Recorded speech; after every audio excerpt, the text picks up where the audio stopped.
ceerte ɗe. ceerte hakkunde jangde almasihu e jangde muhammad e ley ceertal hakkunde funaange e hirnaange ni jangiɗaade ɗumen ena laaɓtina wonde en jogaake lasli gooto buron buraagu muhammadu janginiri dewa e makko wonde kañumen ngoni leñol ɓurngol moƴƴude e keɗiɗi ɗi meedi yaltude yimɓe o janginiri ɗum e demgal joomum ɗo wi e nder alqur'ana ko onon ngoni leñol ɓurngol moƴƴude e ko meedi yaltinaneede e yimɓe oron jamira ko haani oron kada ka aña tafsiraaji kaaɗo aya mbiyata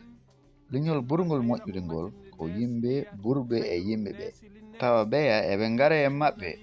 eɓe cindina calaale e ɗaadi mumen ko ni ɓe natnira l'islamu wadde to bange musulmaɓe suudu nelaaru ndu wona yimɓe ɓurɓe e yimɓe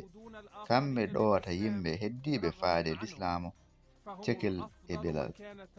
suudu nelaaro kamɓe koɓe ɓurɓe moƴƴude darnde e martaba almasihu noon jangini wonde dowrineede e lolineede e jabilaare manam naskinaade heɓorto taw wona e lelnude sardiji e halfude nde o wi almuɓe mum e on sa'a o noddi ɓe kamɓe fof o wi ɓe oɗon gandi laamɓe laamori dowlaji mumen ko kufunaji towɗi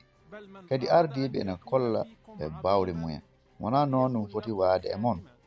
onon kono so goto mon yiɗi wonde mawɗo foti ko wonde carwowo mon kadi so goto mon yiɗi wonde gardiɗo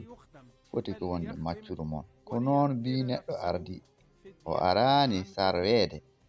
o ari ko sarwude